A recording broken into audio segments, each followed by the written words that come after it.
सभी को प्यार भरा नमस्कार। अचल टीचिंग में आप सबका स्वागत है। आज हम पुनः उपस्थित हैं आप लोगों के बीच में एक नई शैक्षिक वीडियो के साथ।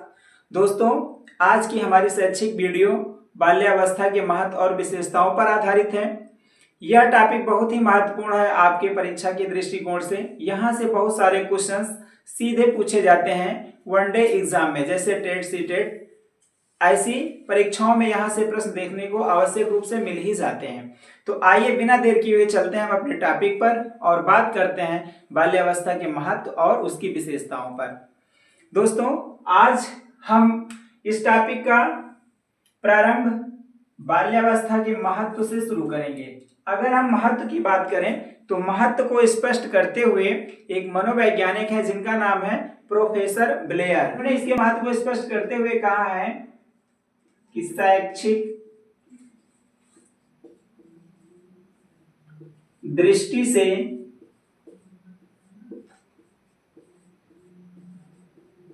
बाल्यावस्था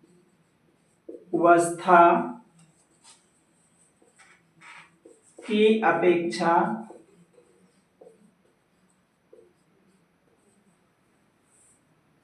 अन्य कोई अवस्था अधिक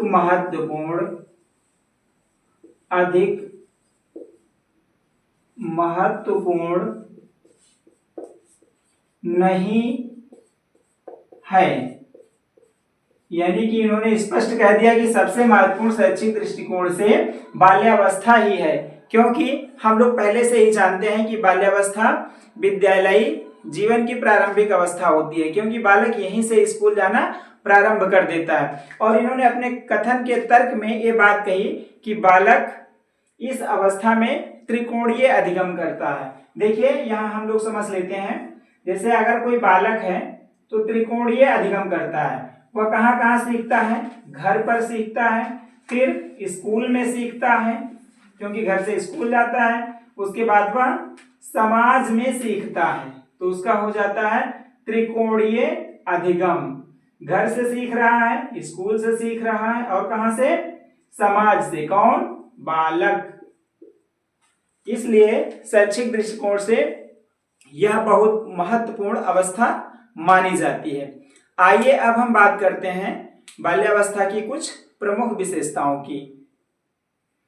देखिए, अगर हम विशेषताओं की बात करें तो सबसे पहले शारीरिक एवं मानसिक विकास में मंदता, क्योंकि भाई हम पहले से ही जानते हैं कि जो हमारी इसके पूर्व वाली अवस्था होती है शैशव अवस्था, उसमें बालक के शारीरिक और मानसिक विकास में तीव्रता होती है, और यहाँ पर क्या हो रहा है? उसके शारीरिक और मानसिक विकास में मंदता आ जाती है।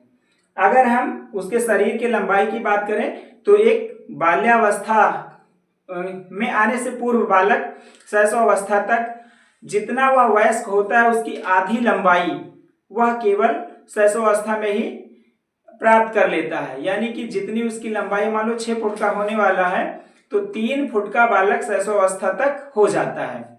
बाकी 3 फुट की जो उसकी और विकास की अवस्था है लंबाई के दृष्टिकोण से, वह आगामी बाल्यावस्था, किशोरावस्था और प्रौढ़ावस्था मिलाकर होती है।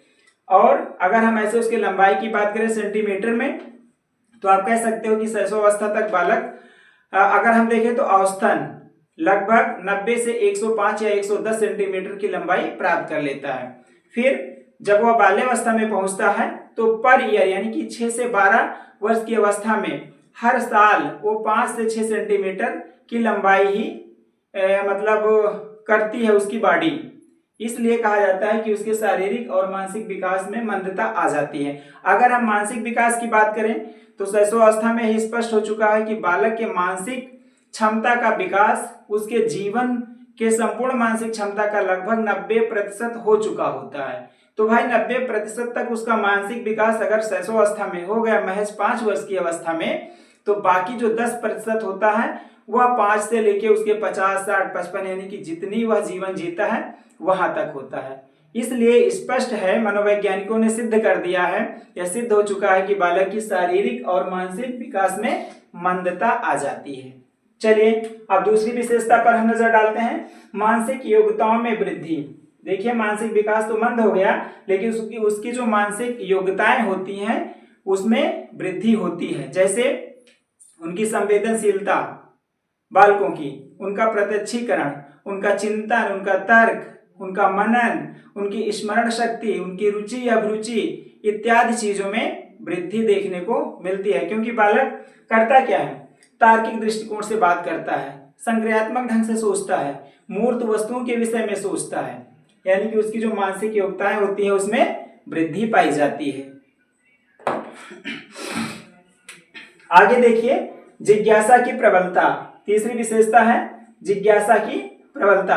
बालक इस अवस्था में बहुत ही जिज्ञासु होते हैं। शैशवावस्था में क्या होता था, बालक बात करता था कि यह क्या है, लेकिन बाल्यावस्था में बालक यह नहीं कहता है कि यह क्या है, वह पूछता है या जानने की कोशिश करता है आखिर ऐसा क्यों है। यानी कि बालक कार्य कारण संबंध को स्थापित करना सीखना प्रारंभ कर देता है।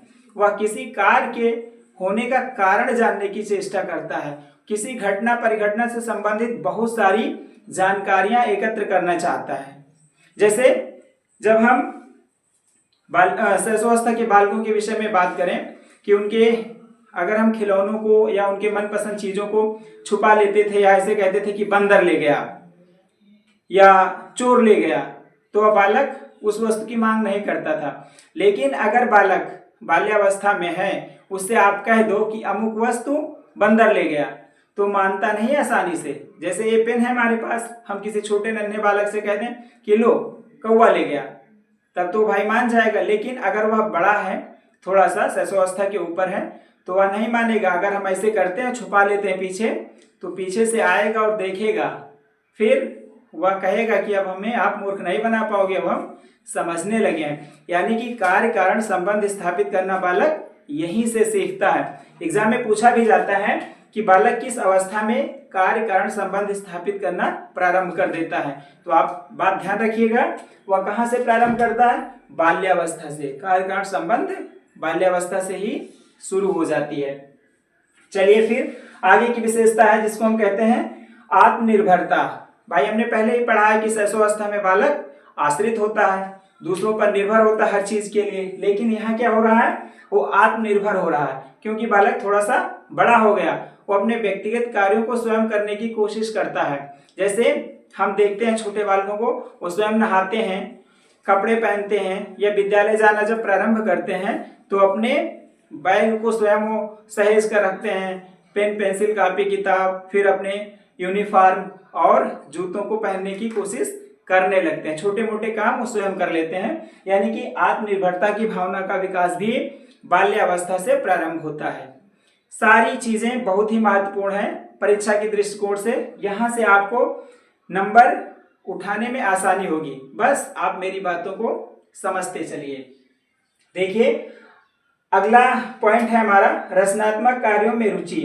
जब बाल्यावस्था में बालक पहुंचते हैं तो उनमें रचनात्मक कार्यों में रुचि उत्पन्न हो जाती है, क्योंकि जो छोटे बालक होते हैं अपने घर परिवार के हिसाब से, अगर ग्रामीण क्षेत्र के हैं, उनके माँ बाप कृषक हैं, खेती का काम होता है, तो छोटे बच्चे चले जाते हैं अपने माँ बाप के साथ खेतों में काम करने लगते हैं। या घरों में बालकों को देखते हैं वो कागज के खेल खिलौने यानी कि कागज के नाव बारिश होने पर, और फिर जहाज बना के उड़ाते हैं, या कागजों से डिब्बे बनाते हैं, या मतलब ऐसी कोशिश करते हैं कि कुछ ना कुछ हम नया बनाए, है ना। फिर घर में उनको सिलाई कताई बुनाई कढ़ाई में भी रुचि आ जाती है। बालक बालिकाएं अपने अपने मनपसंद चीजों को बनाना प्रारंभ कर देते हैं, यानी कि रचनात्मकता बालकों में बाल्यावस्था से शुरू हो जाती है। फिर अगली विशेषता है संग्रह प्रवृत्ति, यानी कि जो बाल्यावस्था के बालक होते हैं वो चीजों को संग्रहित करने की कोशिश करने लगते हैं। हम लोग अगर छोटे बच्चों के बैग को चेक करें तो उनके बैग में विभिन्न प्रकार की वस्तुएं हमको देखने को मिल जाती हैं। जैसे कई छोटी पेंसिल्स, बड़ी पेंसिल्स, कटर, रबड़, इसके साथ देवी देवताओं के फोटोज, चित्र, स्टिक रखे रहते हैं, क्योंकि उस चीजों को ज्यादा इकट्ठा करना चाहते हैं। खिलौनों को एकत्र कर लेते हैं, छोटे छोटे कलपुर्जों को या ऐसी वस्तुओं को एकत्र कर लेते हैं जिनमें उनकी रुचि होती है, जिनमें वो खेल का आनंद लेना चाहते हैं। तो संग्रह प्रवृत्ति बालकों में यहीं से शुरू होती है और उस संग्रह प्रवृत्ति के सापेक्ष ही छोटी छोटी गलतियां भी करने लगते हैं, यानी कि चोरी करना भी सीख लेते हैं, अपनी कमियों को छुपाना सीख लेते हैं। तो हमें थोड़ा सा इस अवस्था में सतर्क भी रहना चाहिए कि बालकों को थोड़ा सा समझाएं कि ऐसा ना करो। फिर है बहिर्मुखी प्रवृत्ति। अगली विशेषता है बहिर्मुखी प्रवृत्ति। बालक शैशवावस्था में जब होता है तो अंतर्मुखी होता है, यानी कि केवल अपने लिए अपने विषय में ही सोचता है। लेकिन बाल्यावस्था में क्या गुण विकसित हो रहा है? बहिर्मुखी, यानी कि वो अपने से हटके चीजों को सोचता है, समाज में आ जाता है, सामाजिक परिदृश्य से सामाजिक गतिविधियों के हिसाब से सोचना शुरू कर देता है, दूसरों के लिए थोड़ा सा ऐसा करना चाहता है कि हमारे माध्यम से उसका सहयोग हो जाए, यानी कि सहयोगात्मक भावना और नेतृत्व करने की क्षमता का विकास होने लगता है। फिर अगली विशेषताओं पर हम नजर डालते हैं तो है सामूहिक खेल में रुचि।